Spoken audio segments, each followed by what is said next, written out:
السلام علیکم ورحمۃ اللہ وبرکاتہ۔ دعا کے ساتھ شروع کرتے ہیں۔ رب اشرح لی صدری ویسر لی امری واحلل عقدۃ من لسانی یفقہوا قولی۔ جیسا کہ آپ سب جانتے ہیں کہ ہم لوگوں نے سٹارٹ لیا ہوا ہے تجوید شارٹ کورس کا، اسی سلسلے میں ہم سیکھ رہے تھے اصول مخارج۔ اب یہ اصول مخارج کیا ہیں یہ آپ نے پچھلے لیسن میں سیکھ لیا کہ اس کے کتنے پوائنٹس تھے، 4 تھے، ٹھیک ہے، جس میں سے اب ہم آج جو کریں گے سب سے پہلا پوائنٹ وہ تھا شفاتان۔ شفاتان میں نے کیا بتایا تھا؟ ہونٹ، ٹھیک ہے، ہونٹ۔ اب اس شفاتان کے اندر کون سے حروف آتے ہیں یہ ہمیں پتہ ہونا چاہیے کہ ہونٹوں سے ادا ہونے والے حروف کون کون سے ہیں۔ ہونٹوں سے ادا ہونے والے حروف ہیں با، میم، واو اور فا، ٹھیک ہے، کون سے ہیں؟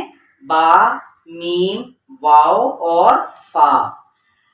اب یہ آپ دیکھ رہے ہیں کہ نیچے 3 حروف کے ساتھ نیچے کیا ہے؟ یہ جو لائن لگائی ہوئی ہے ان کا ایک مخرج ہے، ٹھیک ہے، ان 3 کا ایک مخرج ہے اور فا کا الگ سے مخرج ہے۔ تو ٹوٹل حروف کتنے ہوئے؟ 4، جبکہ مخرج کتنے ہیں؟ 2، ٹھیک ہے۔ تو اب کیا ہے؟ با، میم، واو کا ایک مخرج، فا کا دوسرا مخرج۔ لیکن آپ کو یہ یاد رکھنا ہوگا کہ ان حروف کی کچھ صفات یعنی خوبیاں بھی ہوتی ہیں۔ تو چلیں پھر سیکھنے ہم لوگ خوبیاں کہ ہیں کیا خوبیاں، اور ہونٹوں سے ادا ہونے والے کون سے حروف ہیں۔ چلے بھی اللہ کا نام سٹارٹ کرتے ہوئے اس کو شروع کرتے ہیں۔ بسم اللہ الرحمن الرحیم۔ اب ہے یہ با، ٹھیک ہے، با کیا ہے؟ با کس طریقے سے ادا ہوتا ہے؟ با یہ دونوں ہونٹوں کے گیلے حصے، جو گیلے حصے، اب آپ اپنے ہونٹ بند کریں اور دیکھیں، دبا کے نہیں بند کرنا، بڑا نرمی کے ساتھ، ٹھیک ہے، آپس میں ملا لیں، شاباش، بالکل اسی طرح سے پریکٹس ہوگی، ادروائز نہیں پھر ہوگی، ناممکن ہو جاتا ہے وہ کام جب تک ہم اس کے ساتھ پریکٹس کو نہ لے کر آئیں۔ تو ہونٹ بند کر لیے، شاباش، آپ لوگوں نے ہونٹ بند کر لیے جی۔ اب یہ ہے نا بالکل آرام سے نرمی کے ساتھ، جب یہ گیلا حصہ جو اندر کی جانب ہوتا ہے، یہ گیلا حصہ، ٹھیک ہے، اس کے ملنے سے یہ جو ہے نا ہمارا با ادا ہوتا ہے۔ کیسے؟ با، با، دیکھیں دبانا نہیں ہے، ہونٹوں کو دبا کے رکھیں گے تو وہ خشک حصہ بھی ساتھ میں شامل ہو جائے گا، لیکن ہم نے بہت احتیاط کے ساتھ نرمی کے ساتھ بند ہونٹوں کے گیلے حصے سے، ٹھیک ہے، جو گیلا حصہ ہوتا ہے نا یہ اندر کی جانب، تو وہاں سے ہم نے ادا کرنا ہے با۔ اب ہمیں یہ بھی دیکھنا پڑے گا کہ با کی خوبی کیا ہے، اس کی صفت کیا ہے؟ تو صفت کیا ہے؟ ساکن ہونے پر اسے قلقلہ یعنی ہلایا جاتا ہے۔ ساکن کیسے ہوتا ہے؟ جیسے حمزہ زبر با، با کے اوپر ایک چھوٹی سی جزم ہوتی ہے، اس کو ساکن کہتے ہیں، تو ہم ہلائیں گے کیسے؟ اب، اب، ٹھیک ہے، جیسے قرآن پاک کے اندر سے بھی ہم کوئی مثال لے سکتے ہیں، جیسے تب، تبغونہا، تبغونہا، ٹھیک ہے، تو یہ کیا ہوا؟ تب، دیکھیں ب کیسے ہل کے آ رہا ہے، اگر ہم اسے دبا لیں گے تبغونہا تو وہ صحیح مخرج نہیں ادا ہوگا، یعنی اس کی صفت ہم ادا نہیں کر پائیں گے، جیسا کہ اس لیٹر کا حق ہے، اس حرف کا حق ہے، ٹھیک ہے، تو قلقلہ باقاعدہ طور پہ کیا جائے گا انشاءاللہ تعالی۔ یہ آگے 5 حروف ہم قلقلہ کے بھی سیکھیں گے، ابھی فی الحال یہاں پر جو شفاتان کے اندر آ رہا ہے وہ ہے فا، پہلے ہے با، ٹھیک ہے، با کیسے؟ یہ بھی ہم نے سیکھ لیا کہ دونوں ہونٹوں کے گیلے حصے کے ملنے سے یہ با ادا ہوتا ہے، اور ساکن ہونے پر کیا ہے؟ قلقلہ کیا جاتا ہے۔ جبکہ اگلا لیٹر کیا ہے؟ میم، کیا ہے؟ میم، ये क्या है, दोनों होंठों के खुश्क हिस्से, जो खुश्क हिस्सा है ना, आप देखें जहां पे लिपस्टिक लगाई जाती है, लेकिन उनको आपस में इतनी जोर से नहीं मिला देना, ठीक है, सख्ती से नहीं मिला देना, बस ये है कि उनका आपस में मिलना, यानी खुश्क हिस्से का, ऐसे मीम मीम। अब गीला हिस्सा थोड़ा सा अंदर की जानिब होगा, जबकि खुश्क हिस्सा थोड़ा सा बाहर की जानिब, तो तब मीम अदा होगा। ठीक है, ये आपने अच्छी तरह से प्रैक्टिस करनी है। प्रैक्टिस के साथ ही आपका ये मुमकिन हो सकता है इस हर्फ की अदायगी का उसके सही मखरज के साथ पढ़ना।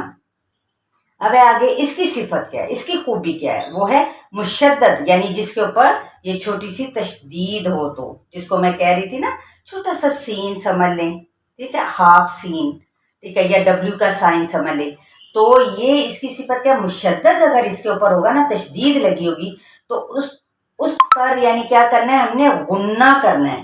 गुन्ना कैसे किया जाता है, जैसे आम, यानी थोड़ी देर आवाज को नाक में ठहराना, उसको गुन्ना कहते हैं। तब मीम के ऊपर अगर तशदीद होगी तो हमने क्या करना है, उस पर गुन्ना करना है, ठीक है, थोड़ी देर यानी रुकना है, आवाज को नाक के अंदर ठहराना है, यानी समझ लें खुफिया रखना है। अम्मा इस तरीके से अदा होगा।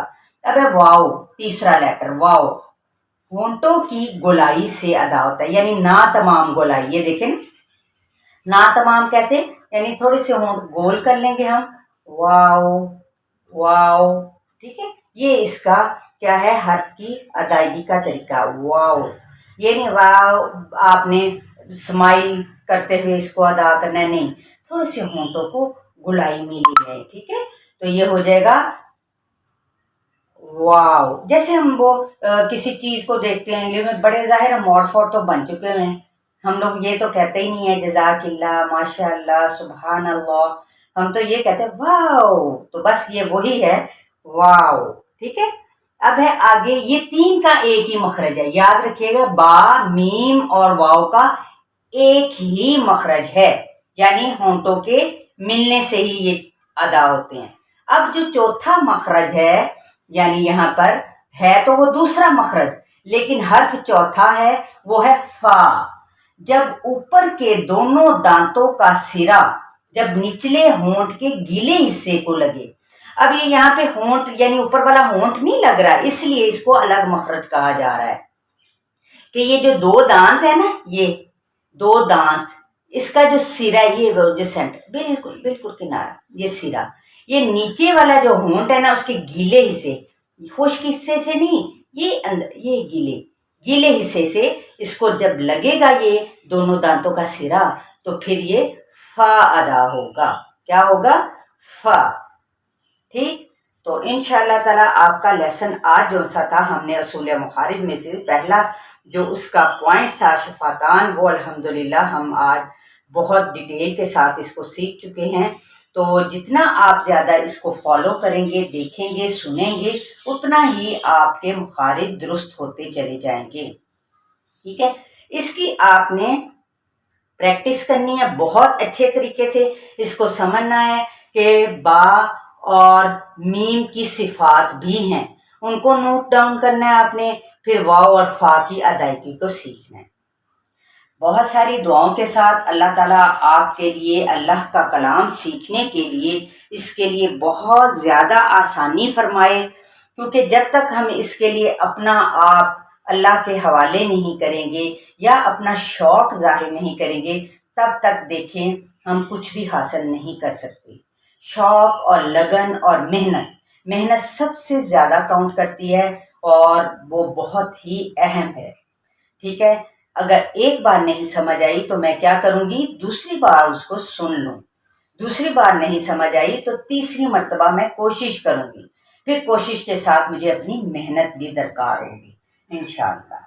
अस्सलामु अलैकुम व रहमतुल्लाहि व बरकातुहू।